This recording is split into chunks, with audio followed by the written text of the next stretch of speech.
MRPL ಮತ್ತು ರಾಜ್ಯ ಸರ್ಕಾರ ಆರ್ಥಿಕ ನೆರವು ಸೇರಿದಂತೆ ಸುಮಾರು 51 ಕೋಟಿ ರೂಪಾಯಿ ವೆಚ್ಚದಲ್ಲಿ ನಿರ್ಮಿಸಲಾದ ಒಎನ್ಜಿಸಿ ಎಂಆರ್ಪಿಎಲ್ ಆನಿವರ್ಸರಿ ವಿಂಗ್ ಸರ್ಕಾರಿ ಲೇಡಿ ಗೋಶನ್ ಆಸ್ಪತ್ರೆಯ ನೂತನ ಕಟ್ಟಡ ಉದ್ಘಾಟನೆಗೊಂಡಿತು.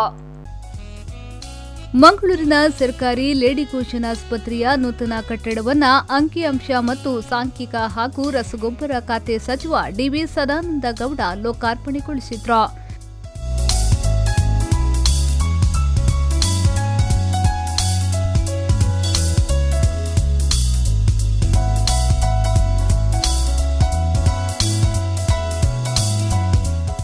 ಬಳಿಕ ಮಾತನಾಡಿದ ಅವರು, ಲೇಡಿ ಗೋಶನ್ ಆಸ್ಪತ್ರೆಯ ಹಳೆ ಕಟ್ಟಡದ ಪಕ್ಕದಲ್ಲೇ ನಿರ್ಮಾಣಗೊಂಡಿರುವ ಲೇಡಿ ಗೋಶನ್ ಸರ್ಕಾರಿ ಆಸ್ಪತ್ರೆ ಅತ್ಯಾಧುನಿಕವಾಗಿ 260 ಹಾಸಿಗೆಗಳಿಂದ ಕೂಡಿದೆ.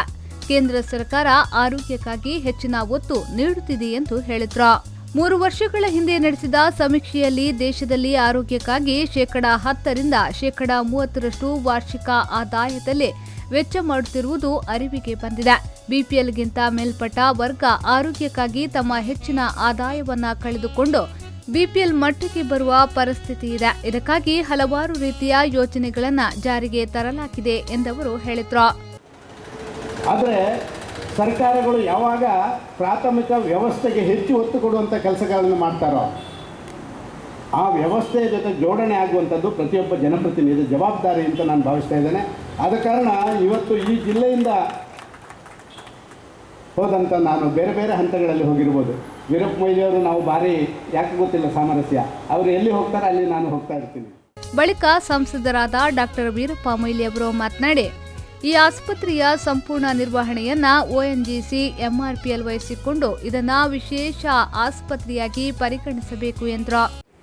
SEZ ನೇತೃತ್ವವನ್ನು ಕೂಡ ಇಲ್ಲಿ ಬಹುಶಃ ಇಡೀ ದೇಶದಲ್ಲಿ ಒಂದು SEZ ಯಶಸ್ವಿ ಆಗಿದ್ದರೆ ಅದು MRPL ನೇತೃತ್ವದಲ್ಲಿ ನಮ್ಮ ಮಂಗಳೂರಿನಲ್ಲಿ ಈ ಒಂದು ಯಶಸ್ವಿನ ಅನೇಕ ಜನರಿಗೆ ಉದ್ಯೋಗ ಕೊಡಲಿಕ್ಕೂ ಕೂಡ ಸಾಧ್ಯ ಆಯಿತು.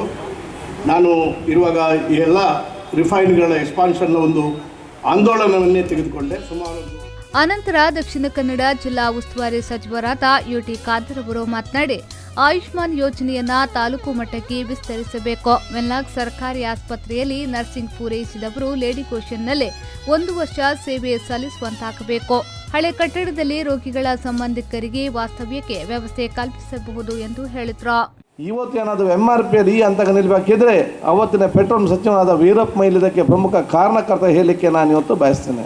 ಬಹುಶಃ ಇದಕ್ಕಾಗಿ ಮಾತ್ರ ಅಲ್ಲ, ನಾನು MRPLಗೆ ಮೊನ್ನೆ ಭೇಟಿ ಕೊಟ್ಟಂದಲ್ಲಿ ವೆಂಕಟೇಶ್ ಅವರು ಇದ್ದಾರೆ.